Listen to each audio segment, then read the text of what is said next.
10h20 da manhã, meu filho veio a óbito, por falta de transferência.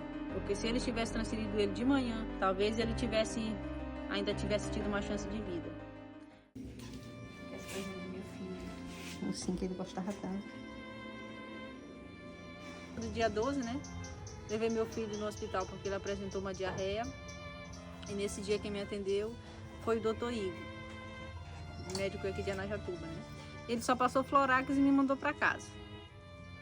E eu vim embora com meu filho, ele melhorou, né? Depois do Florax. Mas por volta lá do dia 19, ele apresentou um cansaço, falta de ar. Então levei ele novamente no hospital de Anajatuba. E quem me atendeu pela manhã foi o Dr. Leonardo. E não fez nenhuma avaliação no meu filho mesmo, de verdade, para saber se tinha algum problema por dentro, como é que estava o pulmãozinho dele. E só passou uma nebulização que foi feita no hospital. E não observou mais meu filho por nada, disse que era só para a gente ficar lá, que ele estava em observação, sendo que essa observação, em nenhum momento ele foi ver como o neném estava, hora nenhuma. Ele só passou medicamentos para o meu filho porque eu pedi para ele passar esses medicamentos. Me mandou para casa. E eu vim para casa com o menino e ele deu uma melhorada um pouco, mas por volta lá das 3 horas da tarde, ele apresentou um quadro muito grave, né? Então a gente caminhou ele para Anajatuba. Quando chegamos em Anajatuba, quem estava lá novamente era o Dr. Igor. E rapidamente ele disse que era para meu marido comprar o medicamento que não tinha no hospital, a Trovente. Comprou o medicamento, fizeram a nebulização do neném, mas só que não estava conseguindo encontrar a via dele, porque são muitas estagiárias, né? Era ele chorando no meu colo e várias enfermeiras estagiárias tentando achar a via do menino e ninguém conseguia, né? E ele me deixou lá com o meninozinho passando mal. Minha mãe também estava nesse estado, também estava muito cansada no hospital também. E foi que eu peguei o menino, coloquei ele aqui no braço, no meu ombro, e fui lá fora, no corredor. Encontrei o médico, eu perguntei para ele se era assim que eles deixavam os pacientes daqui. Ele me falou que ele não poderia fazer nada. Se eu quisesse era para me reclamar na prefeitura.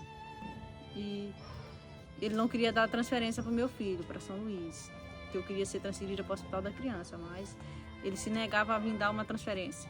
Aí foi que chegou a enfermeira Fernanda e a enfermeira Tânia, que trabalha no hospital, que me deu uma força, que foi só ela chegar, encontrou a via do menino com facilidade, para ver como a maior parte são estagiárias.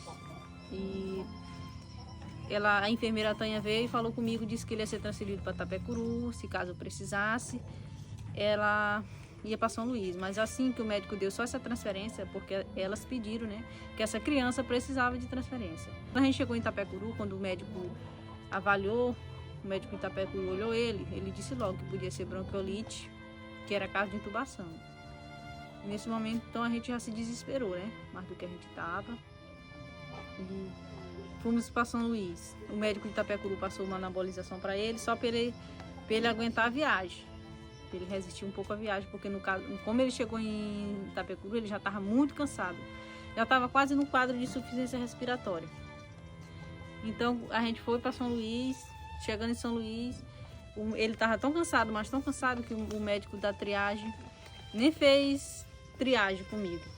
Aí levou logo ele para a sala grande lá do Hospital da Criança. E quando eu entro, deixo ele lá, e quando eu saio para fora, mandaram eu sair para fora, a pediatra Poliana Sena já veio me falar que ele ia ser entubado, porque ele tinha chegado num quadro muito grave de insuficiência respiratória, quase parando. Então a única solução que tinha era a intubação. E aconteceu tudo isso, aí no decorrer da noite ele foi só piorando, não subiu para UTI, mas veio o rim dele, chegou a trancar, porque ele não parou de fazer xixi. E quando foi 10h20 da manhã, meu filho veio a óbito, por falta de transferência. Porque se eles tivessem transferido ele de manhã, que nem a gente levou ele para o Dr. Leonardo, se ele tivesse avaliado ele, olhado como meu filho estava, talvez ele ainda tivesse tido uma chance de vida. Mas não que isso não vai trazer meu filho de volta, que eu sei, né? Mas outra mãe não vai passar por essa situação, né? Se quando uma criança chegar num quadro desse, eles transferirem logo. E eu fico assim numa situação que, para todo lado que a gente camba, todo pensamento que a gente lembra é do meu filho, né? Chegando naquele hospital, ao entrar naquele hospital ali, todas as lembranças são dele, né? E eu queria ter sido mais bem atendida pelo hospital de Arajatuba. Eu queria que meu filho tivesse sido transferido antes, para ele ter mais uma oportunidade de vida. Porque foi desesperador eu ficar com ele lá dentro daquela enfermaria pediátrica, meu filho passando mal, deslumbradozinho, e não reagir. E eu daí falar com o médico, e ele vinha me dizer se eu quisesse reclamar na prefeitura. Então, fica uma situação muito complicada, triste para mim como mãe, porque além de ser... é meu filho, foi meu primeiro filho, né? E eu queria poder ter feito mais por ele, pela vida dele, né? Mais do que tivesse no meu alcance. É uma situação que a gente não tem como explicar não, porque só a gente que é mãe a gente sabe a dor que a gente sente.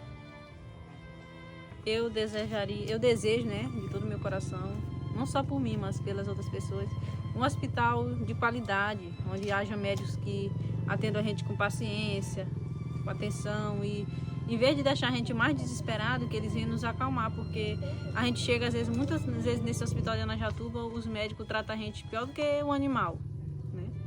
E são muito ignorantes com a gente. Se a gente soubesse o problema que a gente estava sentindo, a gente não procurava médico. A primeira coisa que eles alegam é que lá na cidade, no interior, não tem posto. Mas o posto de saúde só funciona durante o dia. Então a gente precisa de um hospital de verdade, onde tem médicos, enfermeiros competentes, sem estagiárias. Às vezes a gente chega também e eles custam atender a gente, ficam mexendo em celular. Então o que a Arajatuba está precisando mesmo é de um hospital de qualidade, de uma estrada boa, porque muitas vezes a estrada também não presta, as estradas daqui é só buraco. Às vezes a gente já vai passando mal e as estradas só pioram a situação porque demora mais o atendimento. Então a saúde de Arajatuba é péssima.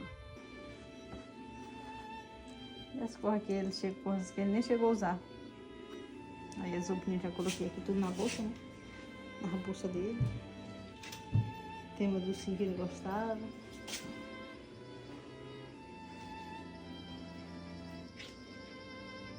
Coisa do meu filho.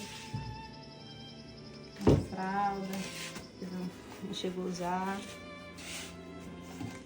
Alto Alegre, porque não estava no hospital de Arajatuba, eles não fazem parto, nem normal, nem cesárea. Só fazem se a mulher chegar parindo mesmo. Até isso, para mim ter o meu filho, foi um sofrimento, porque fui caminhada para Alto Alegre, mais de 3 horas de viagem, ainda fui sentada ainda numa poltrona ainda, com dor. E a outra moça que ia me acompanhando ainda foi ainda na máquina ainda, que era parto prematuro.